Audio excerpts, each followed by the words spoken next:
the headlines. Clown stranded on tightrope. Trees are evil. And now, ladies and gentlemen, we're going over to our host, Joe Spank Monkovic. Hello and welcome to the 9:30 news this evening. We're coming to you a bit late because there's so much news coming in, and we have some of the headlines now. With the first news story we're going to, there's a clown stranded on a tightrope. This is happening just outside Balbriggan, where the circus is happening now. He went straight out onto the tightrope and then he got stranded. So we're going straight over to Graham McFarty there over in Balbriggan. Graham, are you there at the scene?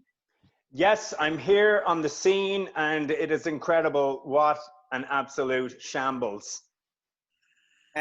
Can you explain exactly how it happened? I mean, we know it's a shambles. Have you done any research on the story? Absolutely not. I've looked up, I've seen him halfway across, and he looks like he's cacking it.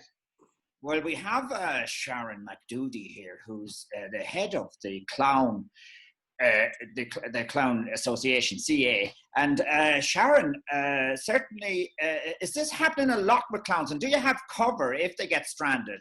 Can they be backed up in any way?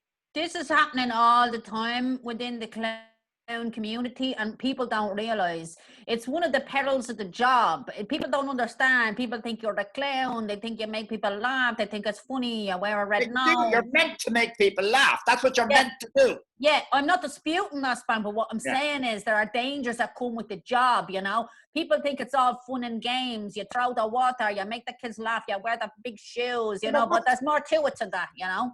Sometimes you have to get up there. Okay, I get, but why? Surely any clown should be able to go on a tightrope. Can figure that one out. How can you get started? No. This is frustrating for us within the clown community. It's not that not every clown can get up on the. Michelle O'Doherty, you don't want any clowns coming into the country. You don't think clowns? Do you think they're lowering the moral standards of the country? Right, yeah. I mean, you know, we've been picketing for like hours about the clown situation. Like they're like there's loads of them, right? And they're getting up on a tightrope, and clearly like they're not properly trained, you know, and they're getting stuck. And then like my neighbours, we're having to go up and get them down. You know, like I have other things to be doing. Yeah, do you know? Also said that they're giving a bad example to children. Children are thinking it's all right to go around in a tiny little car with massive shoes on them. Yeah, exactly. You know, and that's like fashion suicide, like on this side of I'm so angry, right? Okay, it's really hard for me as a representative of Clowns of Ireland. It's really hard for me to listen to this, frankly, bullshit. And I'm sorry for saying that now, because as a clown, I wouldn't normally swear. One word to reply to that. One word, in one word. Like. Okay, and now we're going on to the next story.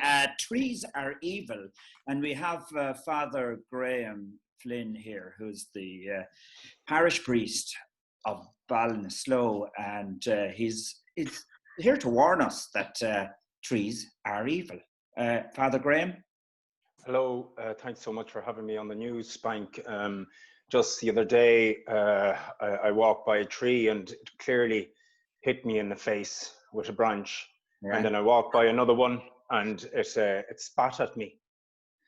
Is this something that's really happening, or is it hallucinations that you're having? It's most certainly definitely happening. I wouldn't hallucinate. I don't take any hallucinogenics. I'm a man, I'm a priest, and What's the name of your church?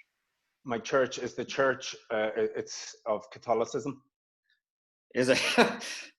That's very broad. Well, it's all of Catholicism. Well, we have a lecturer in TCD, Professor Sharon Brian Mahoney. And Brian, Sharon. Hi. I just, you know, I'm a professor of trees, and I just think trees are generally misunderstood, you know. I think trees are generally happy kind of creatures because they provide. Okay, well, it's got stuck there, but it's okay. Sit under them and have a picnic and read. We lost you there for a bit. Anyway, Michelle Flynn, a tree surgeon, your job is to Yeah. Hello, Spank. Yes, I have to cut back the trees, whether they are evil or good. Trees that are evil grow faster.